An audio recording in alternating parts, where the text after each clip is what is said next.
I'm about to take you on a ride that feels like a personal midnight rewind through the golden era of two-strokes, but with a twist that only a true gearhead would appreciate.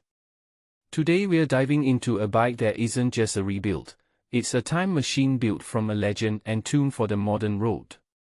Welcome to the story of a Yamaha RD350LC that's been reborn as a sharper, more capable hybrid, not by accident but by a deliberate, almost obsessive vision. Let's unpack what makes this build not only impressive on paper but thrilling to actually ride in 2026. The hook here isn't simply original RD heritage meets modern parts. It's the realization that a bike from 1980, famed for its frantic powerband and crisp frame geometry, can be reimagined into something that respects the past while leaning into today's performance realities. Personally, I think the core idea that sticks is this: you don't need a full donor bike to chase the essence of a legendary machine. You can extract the soul, then surgically upgrade the bones to ride like a modern contender. What makes this really interesting is seeing how the builders chose a chassis philosophy that preserves compact mass and nimble handling while admitting a more capable suspension, braking, and braking response. If you take a step back and think about it, the LC's frame was never meant to swallow the kind of modern hardware that makes a bike genuinely civilized. This build proves you can thread that needle, keep the spirit, lose the hatch-dodging drama. Let's start with the concept and the why behind it. The RD350LC, for its era, was a shocker, liquid cooling on the TZ racers in the wings, but the street bike still wore air-cooled bravado.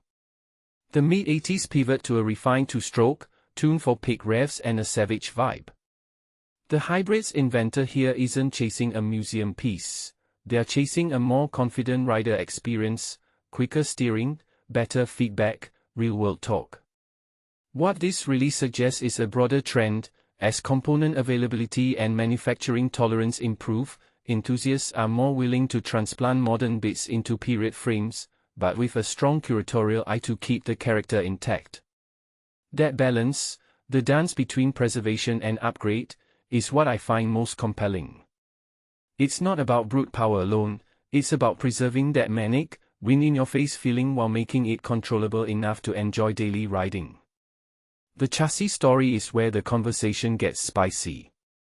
You've got an LC frame, but the swingarm isn't the stock unit. Instead of stretching the bike with a Suzuki RGV setup, the builders went for a Honda NC29 swingarm and Kawasaki ZX6R forks. Why? Because the goal wasn't just to bolt on better parts, it was to recalibrate the geometry for a tighter, lower, more precise stance. In my opinion, this is a masterclass in sense-making.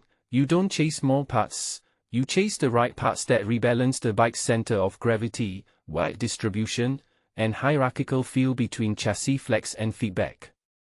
The integration work, new rear sets, a bespoke wiring loom, and a modern digital gauge tucked into the old LC housing, reads like a modular puzzle solved with taste rather than brute force. What many people don't realize is how much a frame wants to twist and how every millimeter of swingarm length, fork offset, and ride height changes the way a bike tells you what it's thinking. A detail I find fascinating is how the team kept the LC's compact silhouette intact while shrinking its stance for sharper handling. This raises a deeper question: when you strip away the old limits with modern bits, do you risk erasing the bike's original personality, or do you end up enhancing the story with a more legible, confident cadence? Now the engine and exhaust saga deserves its own spotlight. The Italian engine donor came through eBay, then got engineered by specialists for a 375 cubic centimeters punch. Porting, resleeving, and fresh pistons layer in a performance profile that's exciting on paper. 80 horsepower on a dyno in full race tune sounds almost unbelievable for something with a compact, lightweight frame.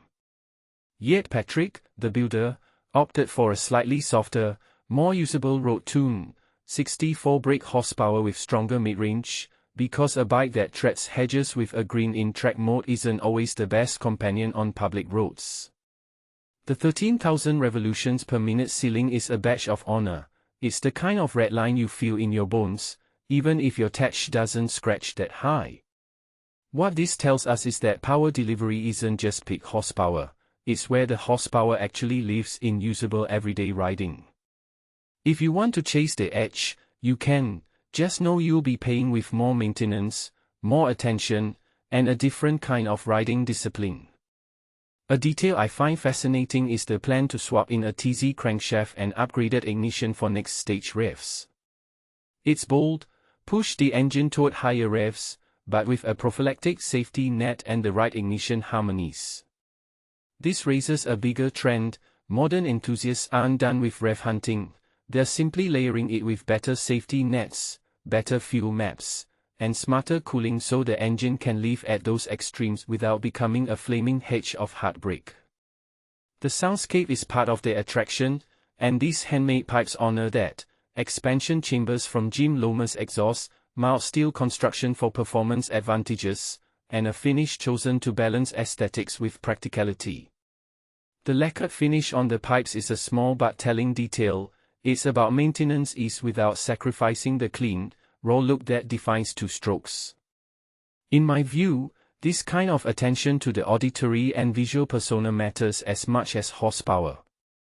A bike's voice and its silhouette are how memory sticks with you years later. The seven-figure image here isn't just a bike, it's a rolling memory of what owning and riding a two-stroke felt like: fuel, smoke, and a soundtrack you could feel in your bones. There are setbacks that humanize the journey. The rebuild hit a hiccup when the freshly rebuilt engine and parts were stolen from the back of a car. The resilience shown by Patrick and the NK Racing team, rebuilding the work, recoordinating the machine, and keeping the project alive, embodies the reality of custom builds. It's not always a straight line from concept to completion. It's messy, it's expensive, and it's deeply rewarding when a team stalks the clock with a day's work and a night's passion. That narrative matters because it's the reminder that great machines aren't just born, they're fought for.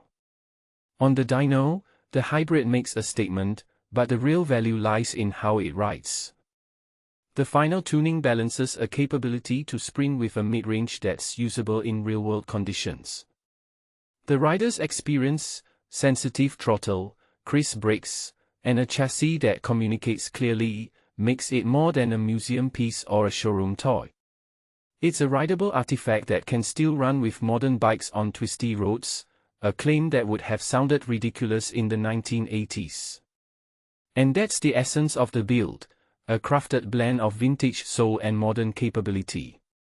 A race-ready yearning with streetable manners. What this project ultimately demonstrates, in my opinion, is a broader possibility for the hobby. You can honor the historical context while embracing contemporary engineering. The RD350LC hybrid isn't about erasing the past, it's about letting the past live more fully by giving it the tools it always deserved but rarely had. It's an invitation to a conversation about what we value in a motorcycle: the aesthetic, the sense of raw two-stroke power, and the confidence that comes when you know every component, every bolt, every weld, every choice, was made with intention. From my perspective, this bike embodies that philosophy beautifully. If you enjoyed this perspective, imagine the next steps: a TZ crank for higher revs, possibly more aggressive gearing, and further refinement of the ignition map to wring every drop of aerostable power from a compact chassis. The potential is there, not as a reckless fantasy, but as a living project with a clear trajectory. A question for you, the viewer: would you rather preserve a bike's original character with mechanical upgrades, or push the envelope with a modernized but faithful interpretation of a classic? What's your line on preserving history versus chasing performance gains? Closing thought: this RD350LC hybrid isn't just a build, it's a thesis on how we love motorcycles. It invites us to remember what made the two-stroke era feel like a wild ride and to consider how far we've come, and how far we are still willing to go to chase that same feeling without surrendering control. If you're watching this and feeling that itch to build something that's all nose-to-tail personality with a modern pulse, this story is proof you can have both. So, what's your version of a modern classic? one you ride every day, or one you rescue from the hedges of memory? Let me know in the comments, and tell me which part of this build you'd want to steal for your own dream bike.